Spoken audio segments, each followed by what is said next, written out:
नमस्कार साथियों, पुष्पांजलि टुडे में मैं कृतिका राठौर आपका स्वागत करती हूँ। जहां लॉकडाउन के चलते पूरा देश परेशान है, वहीं छात्रों का सबसे बड़ा नुकसान हुआ है।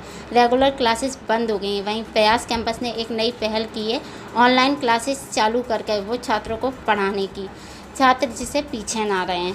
और इसी के चलते हम प्रयास कैंपस के डायरेक्टर सुनील अग्रवाल जी से बात करेंगे, साथ ही बात करेंगे गौतम पांडे जी से, जो प्रयास कैंपस के को फाउंडर हैं। तो चलिए मुलाकात करते हैं। पहले तो सर बहुत बहुत स्वागत है आपका हमारे चैनल में। धन्यवाद। और मैं जानना चाहूँगी कि आपके मन में ये विचार क्यों आया या कैसे आया?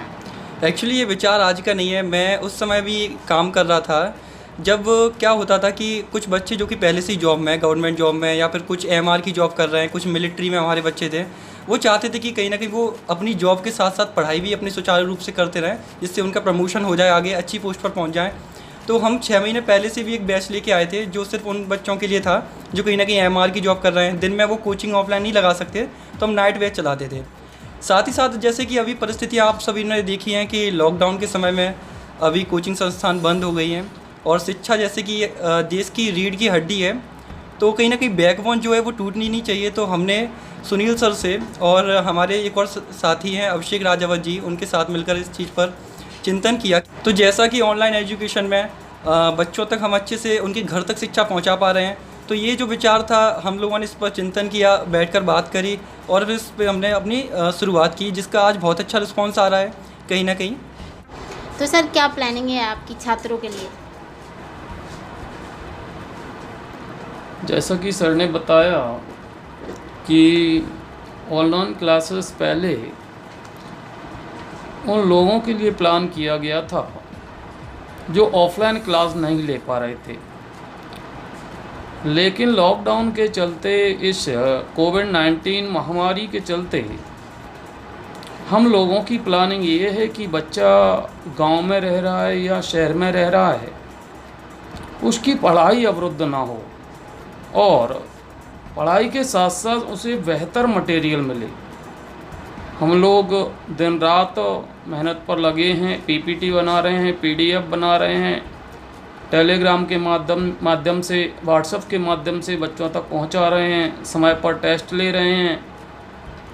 कहने का मतलब ये है कि बच्चा हताश और निराश ना हो, उन्हें समय समय पर मोटिवेट भी कर रहे हैं और उसकी पढ़ाई भी अवरुद्ध ना हो, और आने वाले समय में कोई भी वैकेंसी आती है तो बच्चा उसे आसानी से फेस कर सके। तो सर क्या लगता है, ऑनलाइन छात्र पढ़ाई करते हैं या करेंगे? देखिए मैं आपको बता दूं कि शुरुआत में तो जितने भी विद्यार्थी थे उनका रुझान बहुत अच्छा नहीं था, क्योंकि काफ़ी ऑफलाइन कोचिंग सक्रिय थी, अच्छे अच्छे शिक्षक उन्हें पढ़ा रहे थे। लेकिन ड्यूरिंग लॉकडाउन अभी क्या हुआ है कि कोचिंग ऑफ हो गई हैं, बच्चों तक शिक्षा नहीं पहुंच पा रही है, और जो क्वालिटी एजुकेशन है वो हर जगह ऑनलाइन भी अवेलेबल नहीं है। इसलिए बच्चा सोचता है कि पता नहीं अच्छा मिलेगा कि नहीं मिलेगा, भरोसा नहीं है। लेकिन हमने प्रत्यक्ष रूप से प्रयास किया है बिल्कुल कि बच्चों तक पहुंचने का और एजुकेशन तक उनको पहुंचाने का। इवन हमारे पास पेरेंट्स के भी कॉल आते हैं कि सर बच्चों का सर इस तरीके से कैसे सर उनकी स्टडी चल पाएगी, कंटिन्यू कैसे हो पाएगी।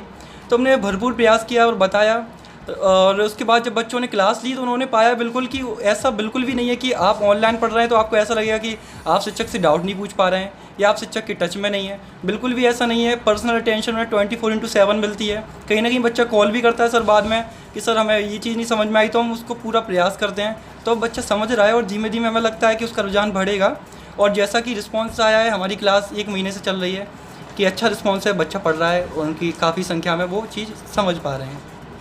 Thank you sir. जैसे बड़ी बड़ी कंपनियां काफ़ी हैं जो ऑनलाइन इंस्टीट्यूट वगैरह हैं जो इस हद मतलब इस फील्ड में काफ़ी काम कर रहे हैं, और आप ऐसा क्या दे रहे हैं प्रयास कैंपस द्वारा, ऐसा क्या बेहतर करने जा रहे हैं कि छात्र इस कैंपस को ज्वाइन करेगा?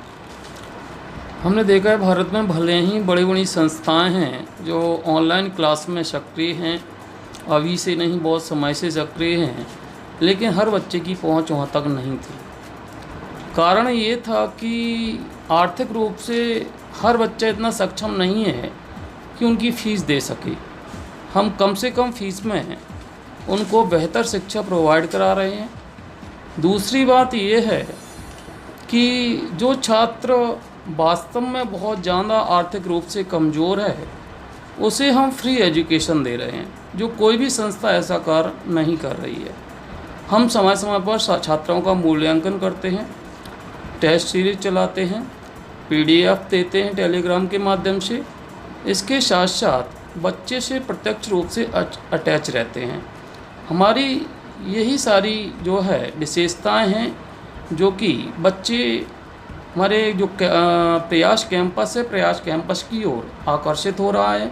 और हम देख रहे हैं कि रोज़ नई नई इंक्वायरी आ रही हैं, और इसके साथ साथ हमारे जो है लाइव क्लास में, वर्चुअल लाइव क्लास में बच्चे बढ़ रहे हैं। सर, क्या लगता है आपको लॉकडाउन के दौरान शिक्षा का स्तर कैसा चल रहा है, या लॉकडाउन के बाद कैसा चलेगा? अगर दौरान बात की जाए तो अभी इस समय सभी प्रकार की शैक्षणिक संस्थान जो भी हैं सभी बंद हो गई हैं, और कोई भी सुचारू रूप से काम नहीं कर पा रही हैं, और आगे भी उम्मीद है कि नहीं हो पाएगा। लेकिन ऑनलाइन एजुकेटर जितने भी हैं, या फिर जितनी भी ऑनलाइन कोचिंग प्लेटफॉर्म है, उन्होंने इस समय बहुत अच्छा काम किया है, जिसकी वजह से कहीं ना कहीं एजुकेशन का जो स्तर है वो बरकरार है, बच्चा पढ़ पा रहा है, अच्छे से शिक्षा को ले पा रहा है। तो मेरा मानना यही है कि एजुकेशन पे तो कोई खास प्रभाव नहीं पड़ेगा, क्योंकि बच्चा भी ये समझ पा रहा है, विद्यार्थी समझ पा रहा है कि हमें ऑनलाइन, अगर ऑफलाइन नहीं आपको एजुकेशन मिली तो आप ऑनलाइन पढ़ सकते हो। दूसरी बात ये कि अगर बात की जाए लॉकडाउन के बाद की, तो देखिए जो भी गवर्नमेंट की गाइडलाइंस आएंगी उसके तहत संस्थान जितने भी हैं, धीमे धीमे स्कूल संस्थान जिस तरीके से खुलेंगे, सोशल डिस्टेंसिंग का यूज़ होगा, पालन किया जाएगा। साथ ही साथ सैनिटाइज़र और मास्क का एक दैनिक जीवन का मतलब कि एक उपयोगी वस्तु बन जाएगी शायद आगे तक। और जिस तरीके से संस्थान को, जिस तरीके से कलेक्ट्रेट से या फिर राज्य सरकार जैसा भी गाइडलाइन जारी करेगी, उसी तरीके से सब चीज़ों को सुचारू रूप से आगे कार्यरत किया जाएगा।